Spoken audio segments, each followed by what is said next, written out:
social media can provide a platform for bullying, exclusion, create unrealistic expectations about body image, and normalizing risk taking behavior, making it detrimental for mental health. In this modern age of technology, society's access to the internet has influenced how we respond to daily situations. Let me give you specific examples.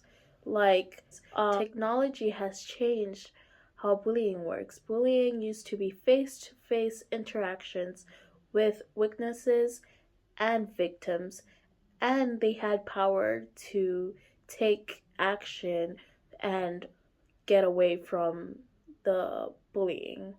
Because of technology and the internet, this has changed. Abuse through online technology is more difficult to prevent.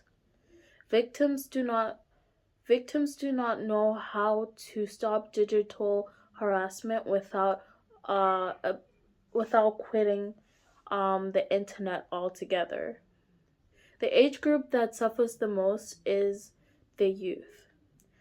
According to Natural Communication, they say that 14 to 15 and 19-year-olds for boys and 11 to 13 and 19-year-olds for girls are impacted by the most because of the bullying that happens online. Another problem that social media creates is the increase of social comparison, which also increases the negative effects of self comparison with the people on social media. As more teenagers use social media, so as the prevalence of depression, anxiety, and suicide have also increased.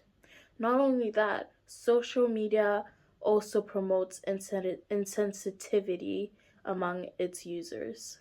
What I mean by that is that this causes people to act behind a screen more than they would in real life.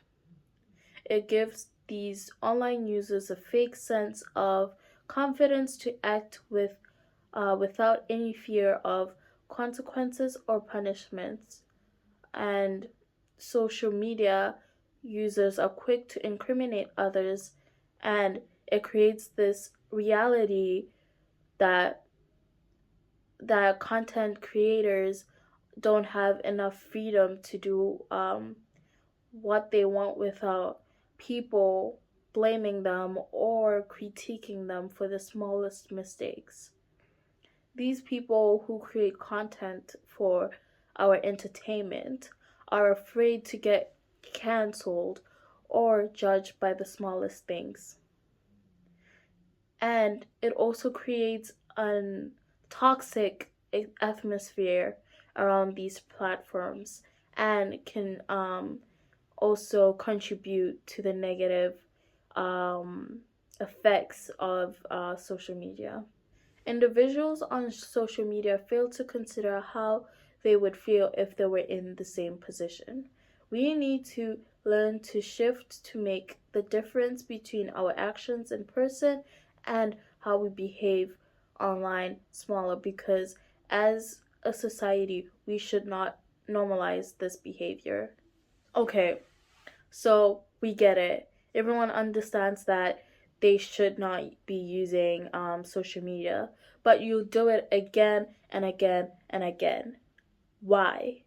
Well, the answer behind it is that our brains have been hacked, forcing us to want more so that we stay glued to the social media apps, and the platforms make money for the social media companies. They play with basic human desire by using our dopamine, because our brain tends to crave this thing called dopamine, and we usually seek the simplest and quickest source of it, and which is why we pick up our phone whenever we get bored. The Social Dilemma, a Netflix documentary I watched recently, explains this concept in much more detail, and it also delivers a story in which it makes sense and more entertaining to watch. And it's kind of interesting how these social media companies are manipulating our brains and our phone usage to make them money and um, deliver us ads, to customize ads so that we could buy the products more. If you would like to check it out, here's a picture of it here. I'll try to put it, maybe I'll put it the picture there. And I do recommend you to watch it if you're like into documentaries and want to learn more about this topic. So now, consider how many hours we've wasted on social media. I am personally dealing with the same problem, and a helpful mindfulness tool that has stopped my mindless scrolling is to ask myself to stop and observe what's going inside me and around me so I could better understand why I I want to be on social media, like why I want to be on Instagram if I picked and opened Instagram or something like that. This is one way to break from the mindless consuming consumption.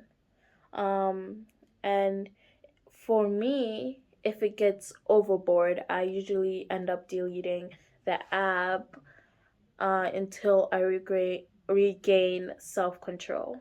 By the way, this is what works for me. So it might not work for you. You should find what works best with you and how and why you use social media. Also, don't get confused about mindfulness, about social media. It is not about forcing yourself to make difficult choices. It's there to help you notice that there's other options than using social media.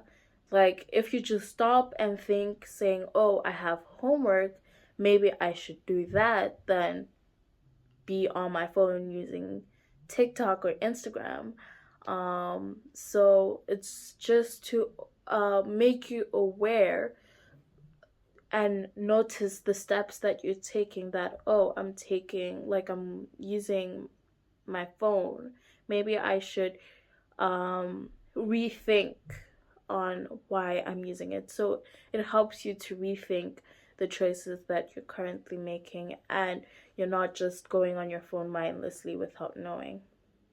This can also help us decide what we really want to do, because being mindful can help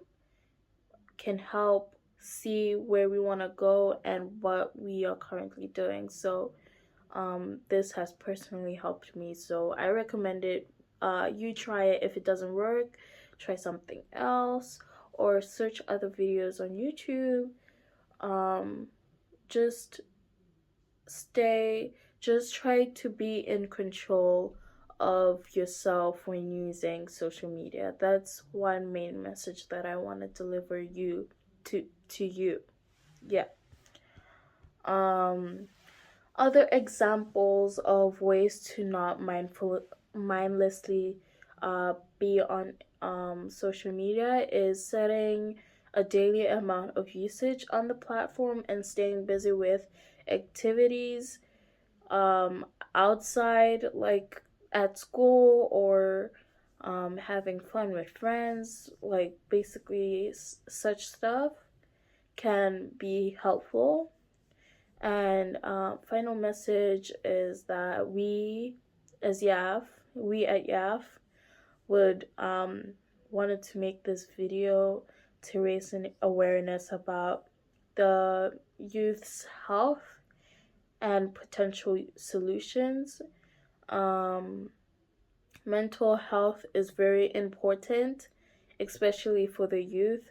So I hope you enjoyed this video that I've created, And if you would like more similar videos on this topic, or um, help me to improve my video making, just comment down below, or like if you like the video, and subscribe.